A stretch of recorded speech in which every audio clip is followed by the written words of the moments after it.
Hello and welcome to Inside Edition to discuss national, regional and international issues in depth.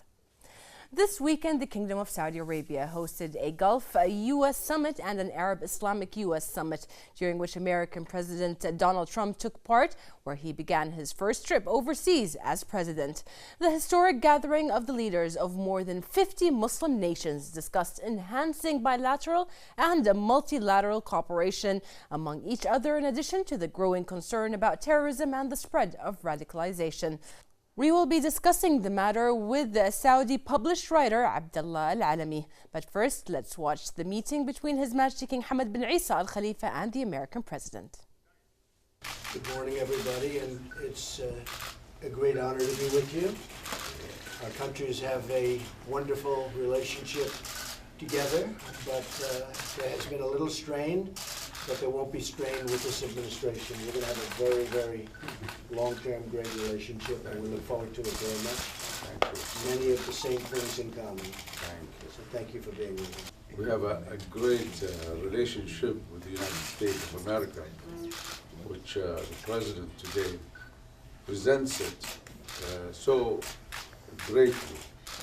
For Bahrain, it's been 120 years of relations with America, and based on a very good foundation of mutual understanding and a strategy that we all worked with, led to a great stability in the region and prosperity. And I thank you, Mr. Thank you very much. Welcome to the studio, Mr. Abdullah AlAlami, and thank you for joining us today in the episode. Mr. Abdullah, being the first trip for President Donald Trump abroad is to Saudi Arabia, and Trump is embracing 50 Arab and Islamic countries, and Saudi Arabia embraced them all in one place to exchange views with the American administration. What does this tell us about the role of Saudi Arabia in the regional and international level? Thank you for having me. The biggest significance of this conference, worldwide conference, that hosting 50 plus countries, of course Saudi Arabia is the birthplace of Islam, the two holy mosques, and the economic, political and social influence throughout the world. There are huge investments worldwide from east and west in Saudi Arabia. Please note that there are excellent political relationships between Saudi Arabia, the hosting country, and the head of states who have arrived to participate in this conference. Also, please note that Saudi Arabia is the 7th military spender in the world. Yes. So that really adds to its weight, its reputation, its perseverance to combat terrorism and to become a leader in the Arab and Muslim world. Yes. Now, how do you value such unprecedented initiatives of the American president? We know that there has been always some kind of strain between the last administration, the Obama administration, and the region or the Middle East was sort of neglected by that administration, and the value of it was not really seen. But the first thing President Trump did when he came into power was strengthen these relationships, especially with this area. How do you value that? Adil Jubeir, the Saudi Minister of Foreign Affairs, summed it in few words. He said it's the beginning of a new turning point. Yes. He was being very polite, knowing him. I know that he uses his words very selectively and very carefully. Obviously, the region was not very successful in convincing the previous US president about the importance of the Arab and Muslim issues at hand. And as such, the last, I would say, couple of years where there was completely no involvement of US politics in the area. So when Mr. Trump took over, he decided that he's going to start this new initiative or renew the initiative between Arab and Israelis. He wanted to go and visit the most powerful country in the Middle East, Saudi Arabia, obviously. Yes, yes. At the same time, when he or as his visit is taking place, we notice the MOUs that were signed are not only MOUs on political cooperation, but they're economic, cultural, educational. There is also at some point entertainment was MOUs on entertainment was also signed. How important is that to the GCC countries that America, and how important is it to the United States that the GCC countries sign these MOUs together? They're very important to both Saudi Arabia, the GCC countries, the Arab world, and of course the USA. Please note that the National Transformation Program 2020 and Saudi Arabia Vision 2030 call for such initiative. So they were the ideas were included in the plan. The Joint Strategic Vision Declaration summed it up in very specifically in series of defense business transactions with these countries.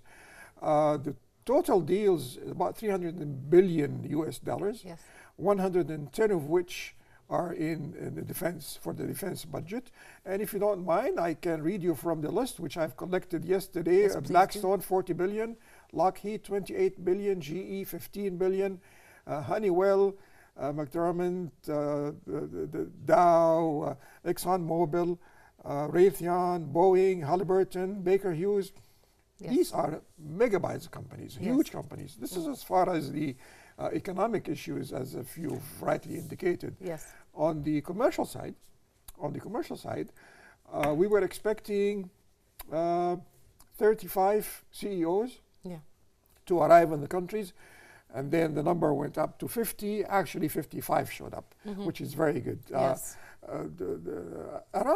Saudi Aramco, where I've worked before, and has gotten probably the largest share of the pie after defense. Saudi Aramco signed 16 agreements with 11 companies, and that's really huge. The contracts are worth, or the agreements are worth 12 billion immediately, and 18 billion by 2020.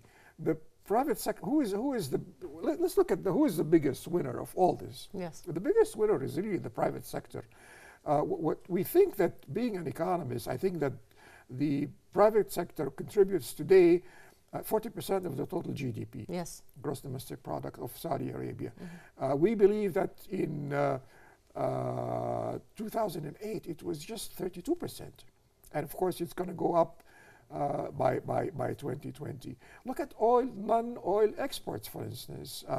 We want to raise the share of non-oil exports in non-oil GDP from 16% to approximately 50%. Yeah, that's more than double. That's more than double. We want to lower unemployment from 11.6% to approximately 7%.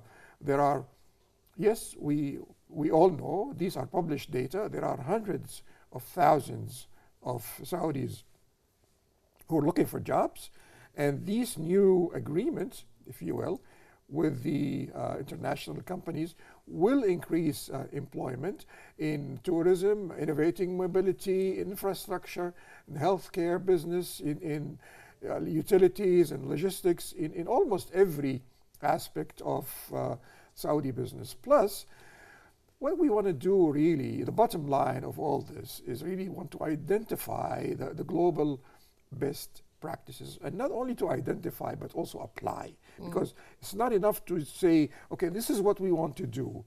It's to follow up, to measure what we have achieved, the markup phases, the percentages, etc., and so on. Yes. But also when you talk about these changes that have happened, these changes will have a very positive effect there for the Saudi people, but as well for the GCC, because basically the improvement of the economy of Saudi Arabia and the GCC will help all of the citizens of the GCC. Now, as you said, Aramco has taken the biggest piece of the pie, and we know that Aramco has been eyed by the American companies for a while now, even before even before the shares went public. So what can you tell us about the interests, particularly in Aramco being a oil company? And we know that one deal was signed in exporting oil products, as in used to pull out oil from the ground and so on. Having been an employee with Aramco for 21 years. I'll try to be objective. So, yeah, it's a big company. It's been operating in Saudi Arabia for 70 years. It's got branches and offices throughout the world, east and west. And almost every year, Aramco opens a new office, whether for supply or transportation, Yes. or marketing, public relations, and so on and so forth. But we believe that Saudi Aramco provides approximately 90 to 91% of the country's income. Yes. What the plan, the economic plan intends to do is to rely more on the private sector. You see, Saudi Arabia, just like the other GCC countries, and most of the countries in the region, are dependent on government supplements, government entities, government participation. It's exactly the opposite in the Western world, where private sector really carry the load. What we want to do is we want to start helping the government in paying attention to its defense, to its political policies, to its cooperation with other countries, and let us, the private sector, or let the private sector handle the things that the government has been handling for us for a long period of time. Yes, yes. On that point, I had a guest previously that actually talked about this, like in the old times in the pearl hunting in Bahrain, or basically excavating, the people or the merchants that were getting the pearls, they were the ones that basically made the waterways and everything, because it was for the country, but they were doing this business, so they're the one who excavated it. And the same thing applies now to the bridge between Saudi Arabia and Bahrain. Isn't it an actual thing to think about, that the merchants should maybe pay, or the private sector should pay more attention and maybe pay into making this bridge in order to facilitate their businesses? It is for the government, it is for both countries, but facilitating them from the private sector would mean there is a cooperation between both. Absolutely. I definitely agree with what you're saying. This would probably, what I'm going to say will probably make some of the Saudi businessmen unhappy, but I'm going to say it anyway. I've written a couple of articles a few months ago about the need for the private sector to increase their participation in the local economy, and I've received some, let me be polite, not very nice emails from a few businessmen objecting to this idea. They obviously, we've been for 70 or 80 years, we've been relying on the government for everything that we need. So why change? Well, I'm for change. I'm for positive change. It's about time the private sector participates or increase its participation in the local economy in Saudi Arabia, just like the rest of the world. Yes. During the visit of President Trump, several defense and commercial agreements were signed, as we mentioned before, between the U.S. and Saudi Arabia in particular, but also between the GCC and the U.S. How would this result in developing mutual cooperation and in this field? Okay. What we're really after here is to increase the GDP of our individual countries, Saudi Arabia in particular, and of course the other remaining 5 GCC countries. Now, in order to do this, there are certain requirements, certain economic requirements. You need to have, like I said a while ago, private sector participation. We need to increase employment. We need to decrease inflation. Inflation needs to go down. Employments need to go up. Cost of living needs to go down, which includes housing and medicine and goods and services, etc., etc. For the purpose of doing this, the private sector is definitely required to participate in providing ideas and practices, world-class practices, on how the remaining of the world does it. How does Japan do it? How does Hong Kong do it? How does Europe do it? And so on and so forth. Yes, yes. One of the major MOUs, actually this was a contract that was signed, is a contract on a center that is being, or that has already been initiated and founded on the fight against terrorism and extremism. The term Islamist extremism refers to Islamism as a political movement rather than Islam as a religion. And in his speech, the US president did not use his signature term radical Islam terrorism, as he usually does. He used this repeatedly as a presidential candidate. Does this give an indication about the changing of the stance towards the extremism's real identity, that it has changed in his view, and maybe he's trying to change it from being a candidate now after he actually saw the reality or understood it? Okay, so really politics is politics, whether it's President of the United States or the newly elected president in France, or the results of whether Angela Merkel is going to be re-elected in Germany or not. Politics has always been politics, and there are people who would promise their people of doing certain things, A, B, and C, and they may or may not deliver. We've got accustomed to this. What's important here is, as I've read some of the reports, probably it was in the Washington Post, as I recall, the term, he was going to use that particular harsh term, but he was persuaded, he was advised not to, and this is why he used extremism, the Islamic extremism, rather than the other more harsh term, which is fine. Now the real question is, he's flying to Israel today, and we would like to know. The test is, what is he going to say to the Israelis? That's probably the test, and of course, then the Vatican, and then he's going to meet with European nations in Brussels, and then going back to the States. Now, the real second test is, how are his people, the Republican Party in the US, going to react to his visit to Saudi? How is the Democratic Party is going to also to react and make some objections about what he had said or not said about this particular issue, terrorism or extremism and so on. Yes.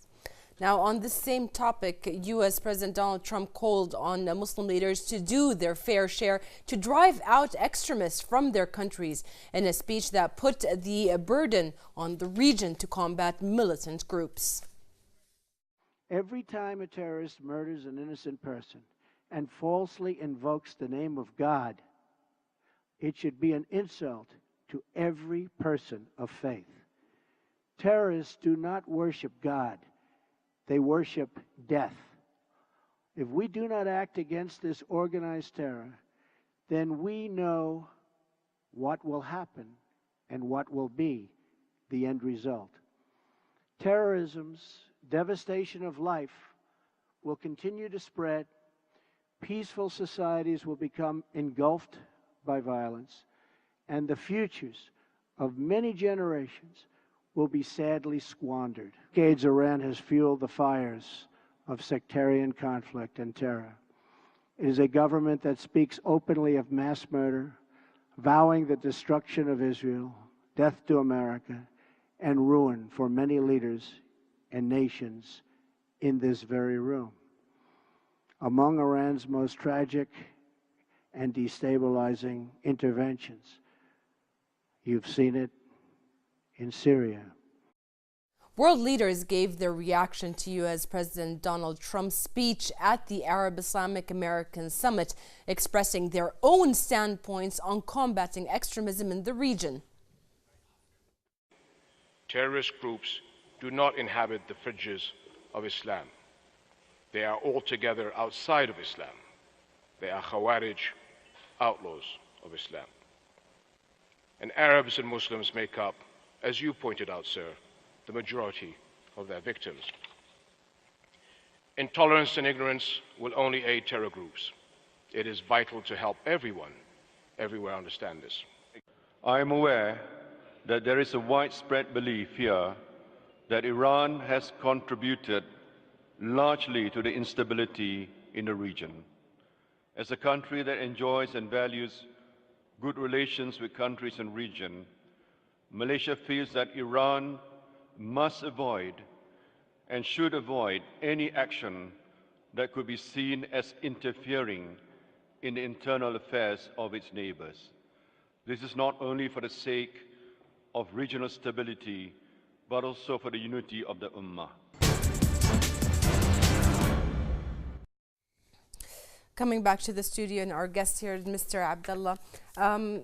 Before we go into the topic of Iran, I really do want to emphasize more on the fact that Islamist extremism is very much different than what Islam actually is, and what the GCC countries are trying, not just the GCC, the Arab countries are trying to verify that the Islamic nation are a peace-loving and hopeful people that do not really interfere with anybody's affairs or any country's affairs outside. How does Saudi Arabia and how do the GCC countries, how are they able to emphasize this point? In his speech, King Salman said yesterday that Islam calls for kindness, prosperity throughout the world. And this is, I hope that his words have touched on the basic definition of Muslims people. Unfortunately, some leaders around the world, including some of the ones that we have seen recently, have given a different point of view about Islam. We're lucky, and they're lucky, that they have corrected these terms. Not only this, but also the President of the United States mentioned something about the persecution of Jews, the slaughter of Christians in his speech, and the murder of innocent Muslims. So that's a new development in the President of the United States approach to Muslims and Saudi Arabia in particular. Yes. I was lucky to attend an event called This is Bahrain a few months ago, where we've had Christians and Jews and people of all faith and sects received by King Hamad, the King of Bahrain. I was one of the lucky people who attended the ceremony. This is probably a good opportunity to extend my appreciation to both His Excellency Mr. Samir Baharna and Ms. Betsy Mitchison. I'm sorry. So also in that context of terrorist activities throughout the world, Mr. Trump named 4 particular groups: ISIS, Al-Qaeda, Hezbollah, and Hamas. And as you probably know, last week, Hashim Safiyuddin, who is the Hezbollah Executive Council, he is the president of Hezbollah Executive Council, was placed on the terrorist list in both Saudi Arabia and in the USA. Really, we all need to fight terrorism. And nobody, I believe nobody like Saudi Arabia had suffered in the region from terrorist activities, whether from its own people or from external pressures. The same country up north who has invaded with its vicious intent and plans to destroy the peaceful atmosphere in Bahrain, in Syria, in Yemen, in Iraq. They need to be placed on notice, and they were placed on notice, although the president of Iran was re-elected a couple of days ago. They need to do a lot of work. They need to do a lot of work to improve their relationship with the countries in the region. Yes. When we look at terrorism, everybody, when you look at any kind of problem that is facing the region, we always look at the core of the problem. How did it start, or what is basically helping it grow? As you said, Iran is one of the major key players in forcefully giving this power to extremists in the region, but also financing, not just by Iran, but different financing to extremist group is the reason why this Center for the Fight of Financing Terrorism has been founded. Where does this financing come from? How is it looked upon? Black money, of course, is a trade. And we've seen Hezbollah of Lebanon, who are placed on Saudi Arabia's terrorist list. Yes. Just like Al-Qaeda and just like the Muslim Brotherhood and other companies. They became experts in money laundering, unfortunately, in various parts of the world, as far as South America. I've mentioned some of these incidents in my book about the involvement of Iran in the Middle East.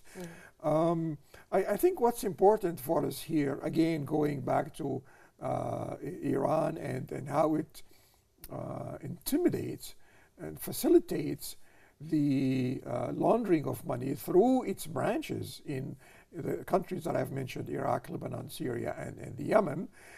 What we want from Iran is to change its attitude, not change its behavior. It's easy to change the behavior of a person or of a country or of a leader. What we really want them to do is to change their attitude towards the countries in the region, and that's not easy to do, by the way. Yeah. It takes years to do that. So 36 years of being involved in attacking the peaceful nations in the region. Now Iran really needs to prove to itself, first of all, and then to the rest of the world, that they do really mean that they want to live in peaceful coexistence with countries in the region and the rest of the world. Yes.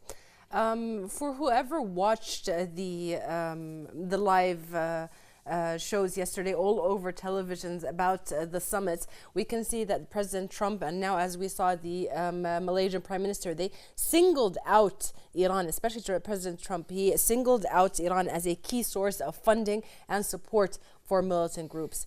His words sent a tough message to Tehran the day after, as you said, Hassan Rouhani won a second term as Iran's president. But it's good to note here that the Iranian community sees this as a positive inflict and a more of a moderate rule than Ahmadinejad, who was before him. How can such a stance affect Iran's relations with other countries? I mean, you said just a moment ago that Iran needs to change the way it thinks and not its behavior in particular. But really, how can such a stance from the biggest power in the world affect Iran's relations with other countries? Will it? Do they still have a chance to fix these relations? I sure hope so. I sure hope so. Iran is our neighbor, and just like one of the Arab leaders have once said, we cannot move Iran. Iran will stay there. Now, what we need to do is to see if we can move the thinking of the Iranian leadership. The Iranian people, by the way, are very nice people. The Iranian culture, the Iranian music, the Iranian cuisine. We want to work with the Iranian people on improving the relationship by influencing their leadership to change their way of thinking about living in coexistence with the rest of the world. Without changing the leadership attitude toward Saudi Arabia, the GCC countries, and other countries in the region, very little can be done. So there is really no black and white 1, 2, 3 plan. But I can tell you that, number one, the Iranian leadership, they have to be convinced, seriously convinced, that in order for them to trade with the rest of the world, in order for them to be able to travel throughout the world without any restrictions, in order for the Iranian banks to be able to deal with other banks in the world, in order for Iran to be able to freely export its oil and gas, first of all, they really need to change their attitude toward their own people and toward countries in the region. Yes. Mr. Abdullah, you wrote a book about this. You wrote a book about the interference of Iranian politics into the politics of the neighboring countries. In your book, you also mentioned the changes that are supposed to be happening. I would like to ask you, based on your book and about your research in this field, would it make Rouhani change his actions to avoid the previous mistakes? He's been in power for a while now. He's seen what has happened before. He came after Ahmadinejad, where turmoil was a big issue. Will this change with the sanctions, the new sanctions that have been imposed? Will he change the way he governs or he governs his foreign relationships? Being an economist, I'm always skeptical. I have to be skeptical and don't take things for granted. We need deeds, not words. We've heard words before. We've heard words from the Iranian foreign minister, for instance, during before and after the nuclear deal was signed with the USA, which was, in my opinion, probably one of the biggest mistakes the US +5 has done in recent history. And I've explained why in my book. I explained all the details of the nuclear deal with Iran. We lived in Saudi Arabia through incredible stages of chaos during the Hajj, where the Iranians have used force and have used weapons and knives to attack people who came thousands of miles away to perform the Hajj in Mecca. Now, how do you change the mentality of people like that? Yeah. You know, how do you change the mentality of people who believe that they are the only right ones? Wilayat al-Faqih. How do you convince them that there are other people in the region, there are other people in the world who are as nice as you think that they're not? You know, that not all people are bad. You know, the people in the Middle East are peaceful people who like to work for prosperity, for culture, for agriculture. You mentioned a while ago the pearl experience in Bahrain and so on. We are a very peaceful nation, you know, and there's no really any need for the Iranians to prove to themselves and to us that they want to overtake the region with their weapons and their aggressive mentality. That's not going to work. That's not going to work at all. Yes.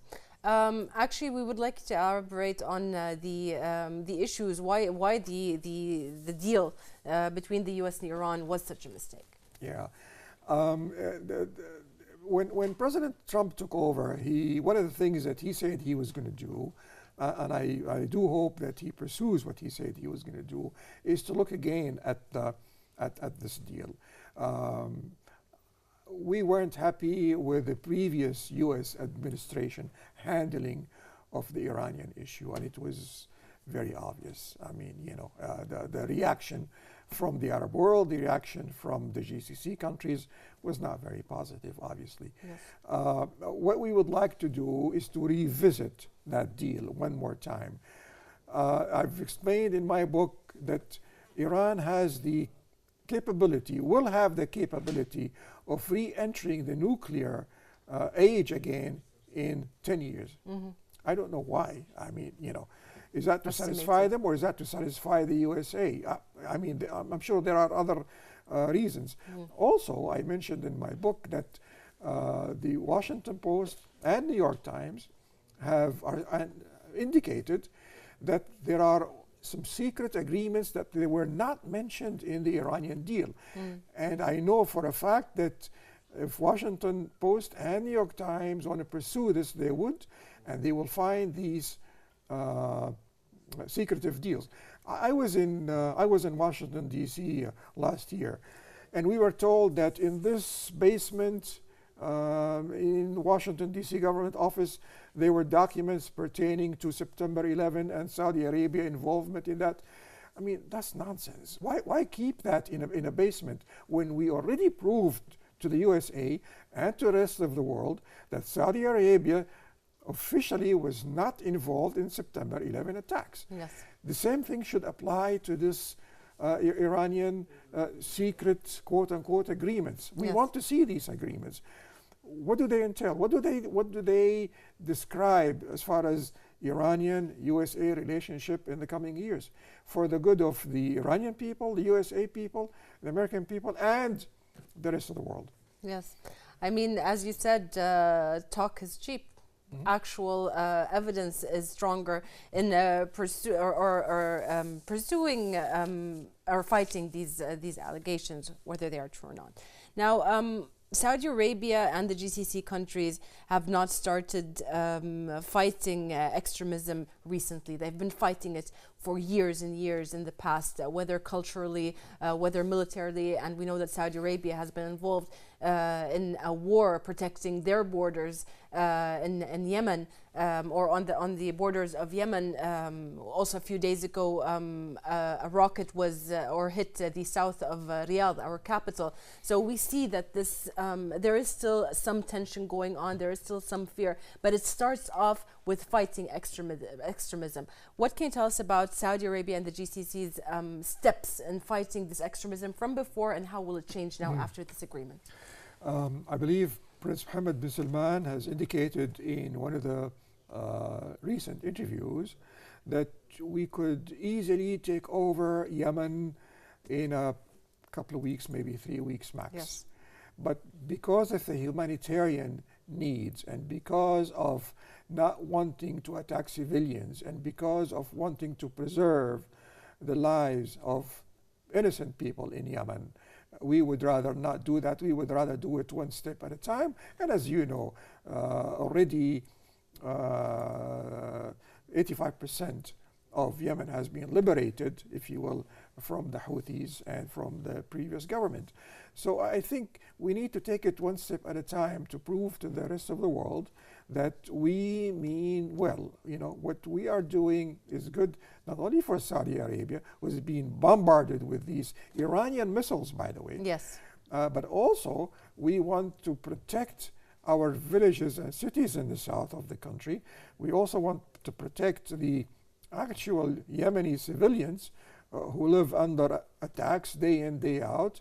And the number of fatalities, the number of people who died in the war in Yemen because of the Houthis' involvement and because of the Iranian involvement is unbelievable, and that needs to stop. Yes.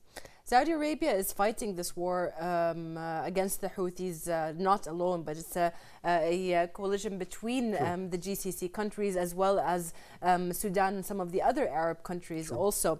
This attack recently with the rocket on South Riyadh, the capital of Saudi Arabia, has been the second attack that was in a farther region than the south. I mean, they've tried to hit Mecca before, and that failed, and now Riyadh, the capital, and that failed. But the south of the country is really suffering from this. Is there some kind of reassurance to the GCC countries as well as the citizens of Saudi Arabia that this fight is on the verge of ending, or these terrorist attempts on the inside of Saudi Arabia, the more northern parts, that it will stop at any time soon?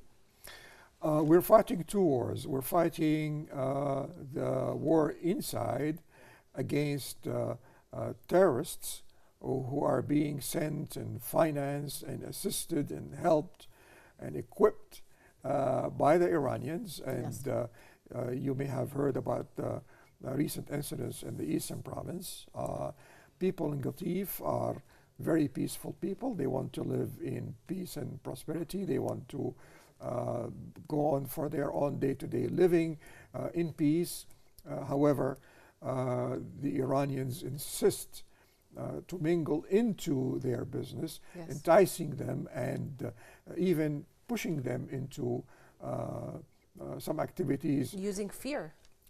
Fear and intimidation, and we've known this for years. I mean, like I mentioned a while ago during the Hajj, you know, they've used the same methods in Syria. They've used the same methods in Lebanon with Hezbollah. They've used the same methods in Iraq, and they're using it now in Yemen. What we really hope is we need to put an end to this aggression. And like I said, the only way to put an end to this aggression, is for the Iranian leadership themselves to honestly believe that they really want to change themselves in order for the whole region to live in peace, in prosperity. This is a very rich region. We have over 40% of the world natural resources. Yeah. You know, with the Suez Canal and Bab el-Mandeb and the Arabian Gulf. Yes. And the amount of petroleum and gas in the region, you know, we deserve better than having an outlaw, a country up north that want to control the minds and the hearts of people of other countries. That yes. doesn't make any sense. They need to be stopped. Yes. One of the other countries that is affected or was affected intensely by this is Bahrain. And yesterday we saw the meeting between the King of Bahrain, King Hamad bin Isa Al Khalifa, and the President of the US, Donald Trump. In this meeting, both of them touched on very important points. First of all, President Trump talked about the strained relationship in the past, and that will change now in his administration. As long as he's president, he will fix the relationships, he will fix the wrongs that have been done. And King Hamad also emphasized on the very long relationship they have had with the US. We know that the Fifth Fleet here is in Bahrain. It is here to protect the area, especially the Arab Gulf, because of the importance of the Arab Gulf. So what can you tell us about that specific meet and that happened on the sidelines? I mean, for there to be a specific meeting between the King of Bahrain and the US President is a pretty big deal. Being a visitor here, it would not be very polite for me to interfere in the local business of Bahrain, but having been invited to this is Bahrain, to the King's Palace and his kindness, I need to say that the major Western countries' embassy in Bahrain, they really need to again change their attitude towards the Bahraini people and the Bahraini government. They have been, and I've seen it in the local papers and the Bahraini papers, they have been mingling into the Bahraini politics for absolutely no reason. Why can't they just behave like other European embassies, for instance? And Bahrain took the initiative into objecting to these acts, and they were told that this is an independent and sovereign country, and nobody should mingle into or should attempt even to interfere in the local politics of Bahrain.